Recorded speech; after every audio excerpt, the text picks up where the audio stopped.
Juan perguntou aqui: para quem está começando a aprender kanji e frases básicas, kkk, você acha que eu devo seguir a ordem do N5 primeiro, até o N1 por último, ou eu posso aprender qualquer kanji aleatório durante o dia? Essa é uma ótima pergunta. Então, eu tenho dois pontos importantes para falar sobre essa sua pergunta. Primeira coisa, quando você fala de estudar do N5 até o N1 e pegar assim, tipo, na ordem, né? Tipo, eu tô aqui com o N5, estudei essa quantidade X de kanji, aí depois eu vou pro N4, indo nessa ordem, né? Só que estudo de japonês não pode ser estudo somente de kanji. Você tem que subir todos as suas barrinhas igualmente, né? Você tem que fazer estudo de kanji, de vocabulário, de gramática, de a sua capacidade de leitura e dificultando o nível dos textos, né?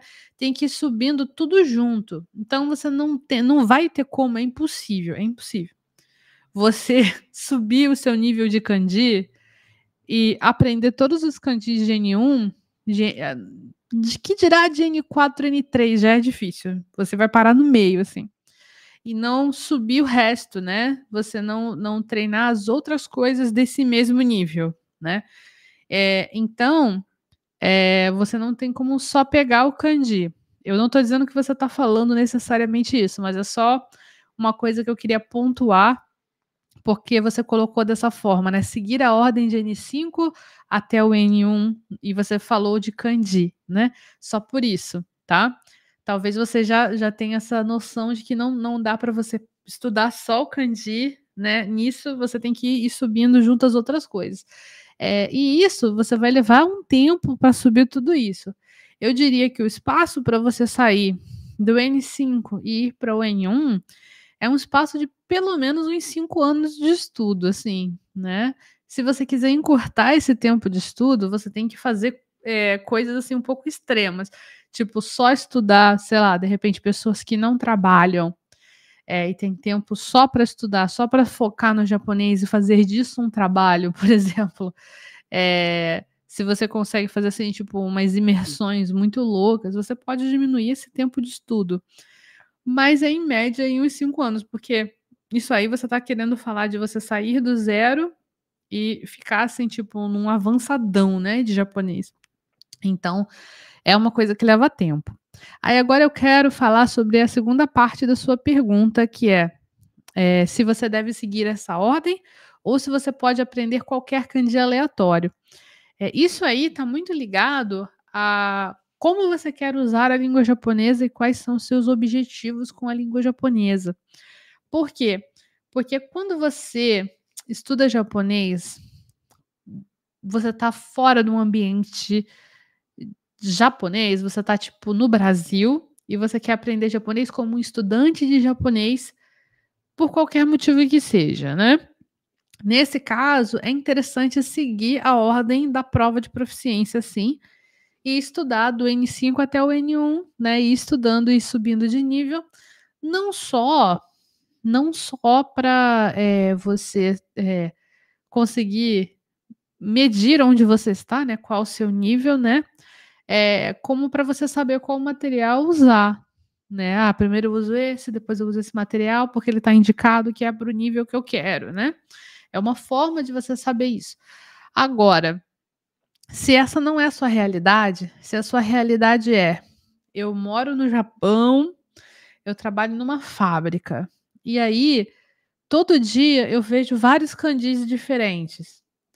Se essa é a sua realidade, você vai ganhar muito mais aprendendo primeiro os kanjis que estão à sua volta, né? Então você vai aprender os kanjis das placas que você vê por aí, você vai aprender os kanjis dos formulários que você tem que preencher quando você tem que preencher alguma ficha, né?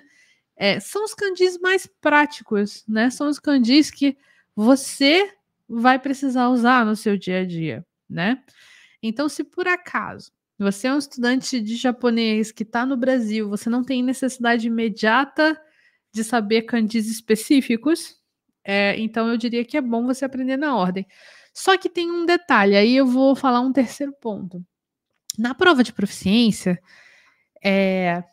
talvez por questão assim de facilitar na apresentação dos kanjis, os kanjis que você tem que aprender não são necessariamente conectados com o vocabulário que você tem que aprender.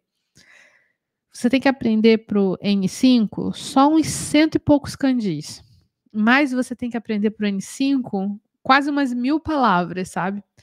E tem muitas palavras dentro do N5 que entram no N5 que você só aprende o kanji ou no N4 ou no N3. E eu acho essa desconexão um pouco confusa. Eu acho que fica mais confuso você ter que aprender kanji e vocabulário separadamente.